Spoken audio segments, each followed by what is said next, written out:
Pope Francis talks during a news conference on board a flight to return to Rome, Saturday, December 2, 2017, after a 7-day trip to Myanmar and Bangladesh. Pope Francis urged Bangladeshi priests and nuns to resist the terrorism of gossip that can tear religious communities apart, delivering one of his trademark, singer-filled spontaneous speeches to the country's Catholic leadership on Saturday at the close of an otherwise tense and diplomatically fraught Asian tour. Vincenzo Pinto Pool via AP Associated Press. Aboard the papal plane, Pope Francis on Saturday defended his silence in Myanmar over the plight of Rohingya refugees, saying a public denunciation would have slammed the door in the face of his hosts and prevented his message from being heard. Francis said he chose instead to speak in general terms about human rights in public so that he could engage more frankly in private about what the UN has said is a textbook campaign of ethnic cleansing against Myanmar's Muslim minority. Speaking to reporters en route home from Myanmar and Bangladesh, Francis said he was very satisfied that his message had been received in his private meetings with Aung San Suu Kyi and Myanmar's powerful military chief, Gen. Min Aung Hlaing. It's true, I didn't have the pleasure of slamming the door in their face publicly with a denunciation, Francis said. But I had the satisfaction of dialogue, and letting the other side dialogue, and in this way the message arrived. Human rights groups and Rohingya themselves had expressed disappointment that Francis had declined to even refer to the Rohingya by name, much less call out Myanmar's military for sparking Asia's worst refugee crises in decades.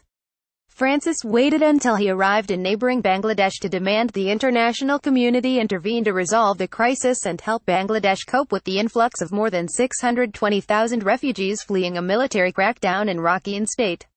Francis finally uttered the word Rohingya at an emotional encounter Friday with a group of refugees who traveled from camps in Cox's Bazar to Dhaka. Francis said he was well aware of the criticism leveled at Suu Kyi for having failed to speak out enough, or soon enough, about the atrocities being committed against the Rohingya. But he said it was difficult to judge what is possible in a country undergoing a political transition after decades of military dictatorship.